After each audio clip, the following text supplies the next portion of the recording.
weeks ago, I think it was a couple of weeks ago, the lovely Anna Bey did a really good video, and I watched it this morning. I always like listen to stuff while I'm getting ready, while I'm doing my makeup and stuff, and it came on.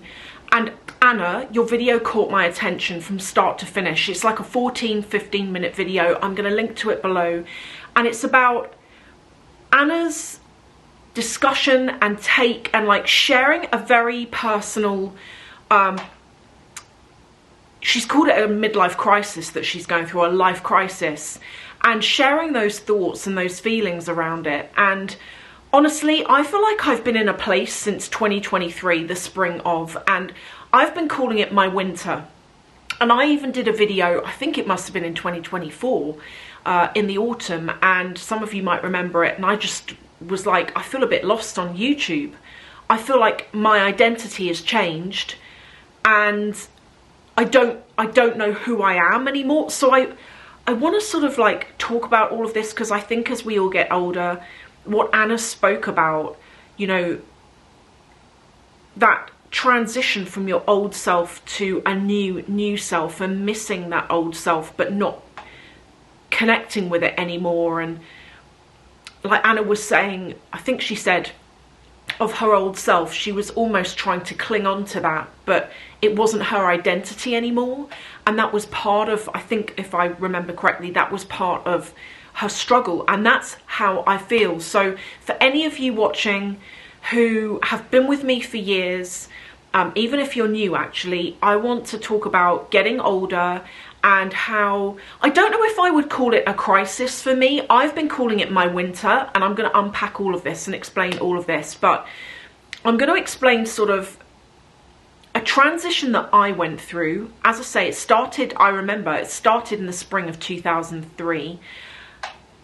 Yeah. No, not 2003, 2023, and just kind of unpack all of it, and then move on to explain why I feel so lost on YouTube, and why I would actually really like to get your feedback on it. But moreover, for any of you watching who have also felt all kinds of weird as you've got older, and you're like, who am I anymore? Maybe you've had a baby and that has completely changed you, because that can do that as well, like your identity. Then hopefully this makes you feel like less alone. And even if you're not going through anything, I hope that you find this enjoyable. So the first thing to say is, in what I'm talking about, I'm not unwell.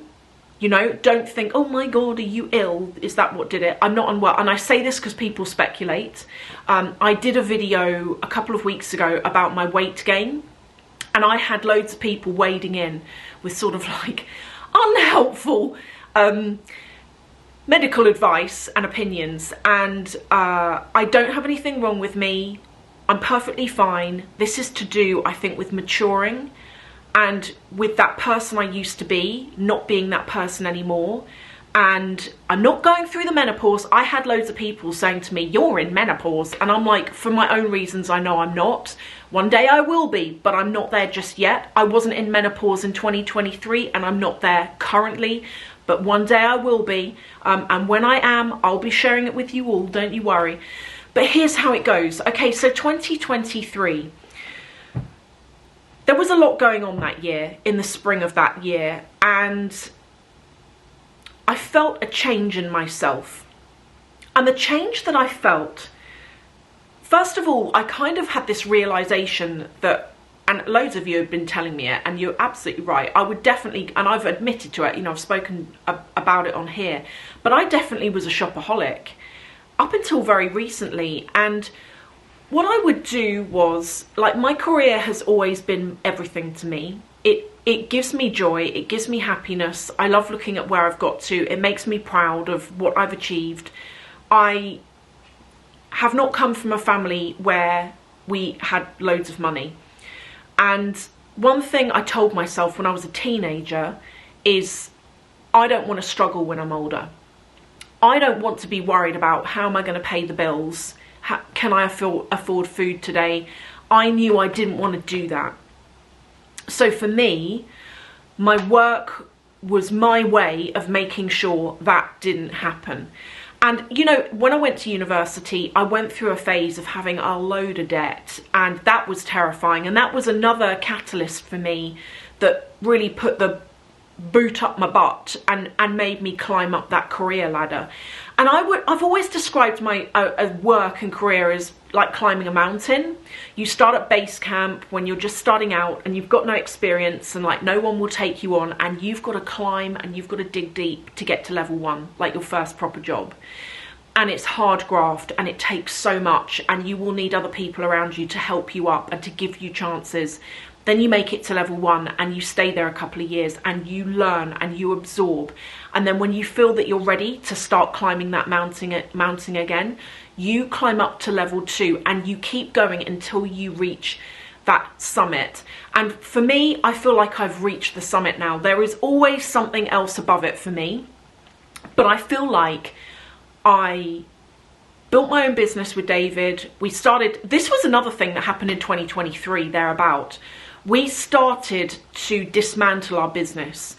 We were getting work in and we started to pass it to trusted people in the industry because we always had a view of we don't want to work forever. And then at the end of last year, 2025, November in fact, that was when I was able to shut my computer, call it a day. I am still working. I'm doing little bits of consulting here and there. I haven't done anything through December or through January. I've got a couple of days lined up in February, but I deliberately don't want to end up back in the grind of like 5 days a week. I don't want to do that. So that for me is reaching the summit. And Dave, you might be like, how are you and David paying for your life? We are investors. We have been investing since 2009. So for a very long time, just like little bits of money here and there, even if it's £20, just put it away. And we've been investing it, and we do a bit of trading, and that is what pays for us now. And that's our long-term plan in terms of supporting ourselves, is investments. And I've spoken before, I don't really want to dig too deep into it because I'm not a financial person. What's worked for us, and sometimes what hasn't worked for us, you know, we've made mistakes before, but I don't want to go giving advice and then people copy it and it falls apart for you and then somehow it's my fault. You know, I don't want to get anyone in trouble financially, so I would never go there. But that's, to answer that question, that's what we're doing. In 2023, I started feeling like I was, and this is really weird, I look back now and I feel like I was being reborn. I would look back on that person that would go to Harrods like multiple times a month and just buy, and would always dress up and wore heavy makeup and didn't eat because I had an eating problem. I look back at that person and I love her to bits, but I cannot relate to that person at all anymore. I still have the clothes that I bought. A lot of them don't fit anymore, you know, because again, I sort of, you know, fell out of the way with food. I got back into like just normal eating, and I've gained and I need to lose some weight. You could argue I was too thin. I was like a UK size 6 to 8. And I've got trousers now and they're like the size of my arm, the legs on them. I'm just like, how did I fit into that? And some of you have said that how I look now, I'll put some images in here, is actually more of a healthy weight. It could well be, but I don't recognize that person. And this leads me onto YouTube. I went through a phase starting in 2023 where I didn't know what to talk to you about anymore. This channel has been built around luxury. That's what I talk about. And I reached a point in 2023 where I was struggling to find things to talk to you about because I wasn't going out shopping. And I wasn't doing big hauls. Those things didn't resonate with me anymore. And the thought of going to Harrods with a camera and vlogging exhausts me. I don't know how I used to do it. I mean, let me tell you, YouTube's always been my hobby, right? But whenever I used to vlog, it's so stressful because you go into these stores, you're walking around like this with a camera, you've got customers and random people looking at you like, what are you doing? You catch the attention of security who will more than likely tell you to stop. You're having to like covert film bags and stuff that's on the shelf. people want to know what that bag looks like on, so you're asking to look at it so you can film it in the mirror, and then you walk away and you don't buy it, which is really awkward, to me at least. And I never enjoyed filming those videos. I did right at the very beginning, I did. When I first started filming those types of videos in around 2014, 2015, no one was really doing it, so you could get away with it. You could go and film and no one knew what you were really doing. Now, everyone's got their phone out, even people that don't want to be on social media. My friend Phil said to me, he's like, basically everyone is a content creator now, because even my mum films stuff when she goes out and puts it on her Instagram, you know, and I think that's kind of where we've ended up. But those shopping videos, those gross hauls, you do you. I'm not criticising anyone for doing hauls, I'm talking about myself. I remember I was always in Dior, but I remember going into Dior this one day, and I was just like, I shopped in there like it was Primark. I was just like, yeah, I'll take the jacket, have the trousers, take the bag. And I look back, and what a point of privilege.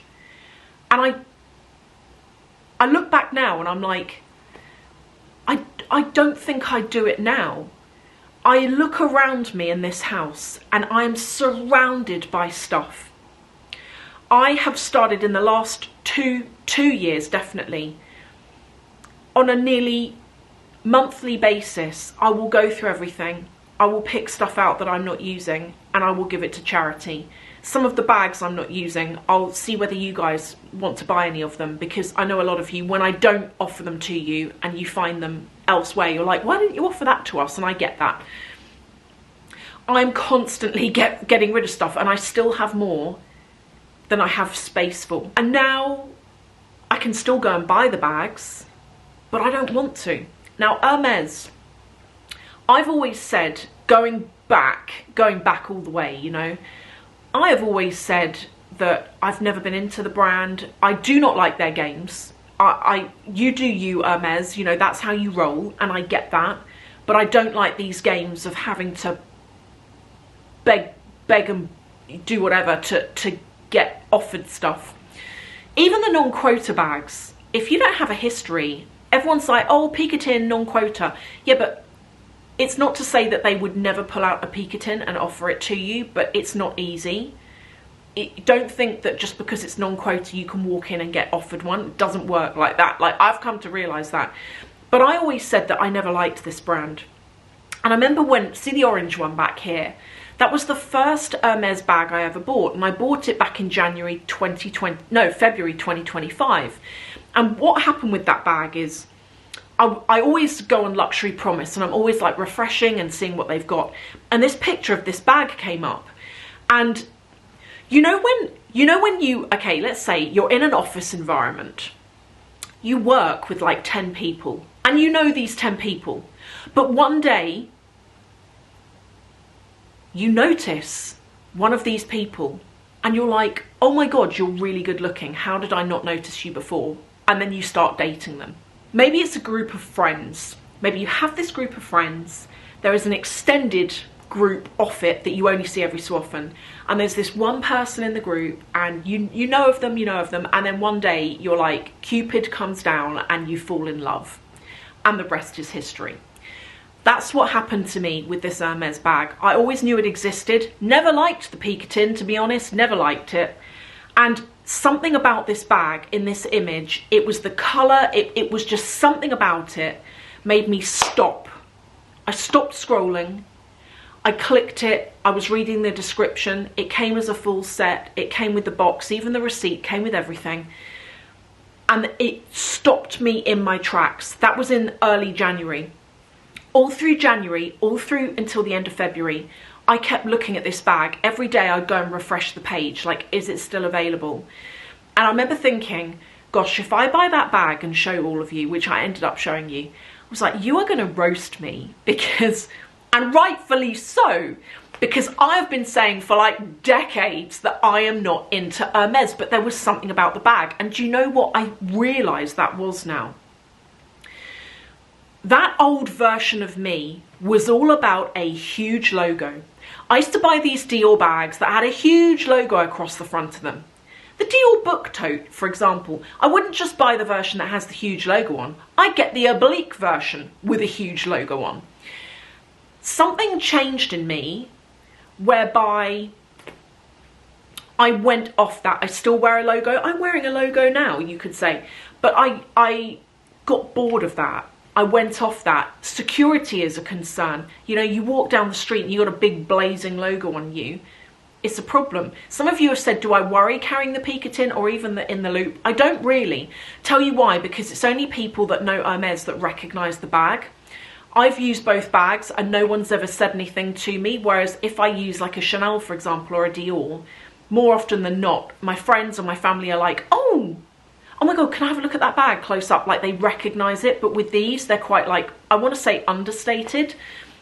So that's how I ended up getting into it. And last year, I bought the Picotin. My husband got me the In the Loop, and I also bought the Constance in the summer of last year. I was like, let me just scratch off my list this year, all my Hermes stuff, and then we're done. Would I buy any more Hermes? I would possibly consider a Picotin in pink, like a hot pink, like a rose azalea, that kind of thing is something that I would definitely consider. So going back to YouTube, here is a question that I have for all of you. All of this combined, what I've just told you, leads me onto YouTube. I have felt for a while like I don't want to do luxury anymore. I still want to do it, and I definitely still want to do fashion. But these luxury videos of haul after haul after haul, of shopping vlog after buying after consumption, blah, blah, blah, back-to-back videos, don't do it for me anymore. But I feel a little bit stuck. I feel like I don't know what you all want from me. Maybe you still want luxury. Please can you let me know in the comments, because here's the thing. If I do a video that's not about luxury and it's about finances, even if I make it funny or entertaining or whatever, I will literally lose between 500 and 1,000 subscribers every single video that is not luxury. I did a video back at the beginning of January, and it was actually, I thought it was quite a good video. It was quite funny, and it was just about regrets that I've made in life. Forget it. It stalled at 4,000 views. I lost about 800 subscribers from it, and it basically flopped. So you know what I did? I deleted it. I took it offline. I thought, I'm not even going to leave it up. If it's going to lose me, you guys, and you're watching this going, what is this? This isn't what I signed up for, and I get that. Then I thought, I'm just going to never do such a video again and move on from that. I do have an idea. I do have an idea for the channel. So as I say, I'm still going to talk about luxury. I'll still talk about bags here and there. I'm still definitely going to do fashion. Still do a bit of car stuff. But I want to move into interiors. So at the moment, some of you know, if you don't know, check out my Patreon channel, because I talk about it over there, the house situation and our process of looking for places and what we've seen so far, offers we've put in, etc. I'll link to that below. But I've never shown our house, ever. I would never do a house tour. I think it's too risky. Can you imagine walking in through the front door and being like, hey guys, here's where I keep my stuff, and like, here's the sitting room, and if you want to find my bags, they're in this room. You know, I wouldn't do it, but I would definitely consider showing bits of rooms, like before and afters. How are we going to paint it? How are we going to decorate it? What are we going to do with it? And that's the kind of thing that I'd love to migrate into, because I feel like a lot of you have grown up with me, and I can't be the only person feeling this way. There's gotta be some of you guys watching going, oh my God, this is me. Just to summarize, I don't know if I would call this a crisis. I don't feel in a crisis. I don't feel panicked at all. I've just felt a bit lost, a bit who am I? I'm not that person that I was, but I'm not quite the person I'm moving to. I'm somewhere at limbo. I'm in the middle.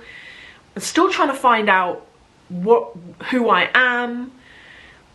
And maybe it's just getting older. Maybe it's just growing up.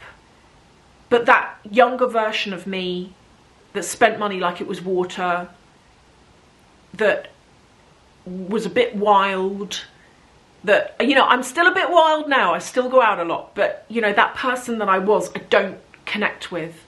And I think because I don't know who I am just yet, who I'm moving into, I've been clinging on to that person who I was because it's the only thing I know. Whereas I think I just need to let her go and just, there's this saying, isn't there? Jump into the river and go with the flow. Don't try and swim against it, because you're not going to win. So I think I'm just going to jump into the river, see where I end up. It's not to say that I'm going to turn into a completely different person, but definitely my life interests have changed, you know, that kind of thing. Anyway, thank you all for watching. I'm going to link to Anna's video below. Go and give it a check out.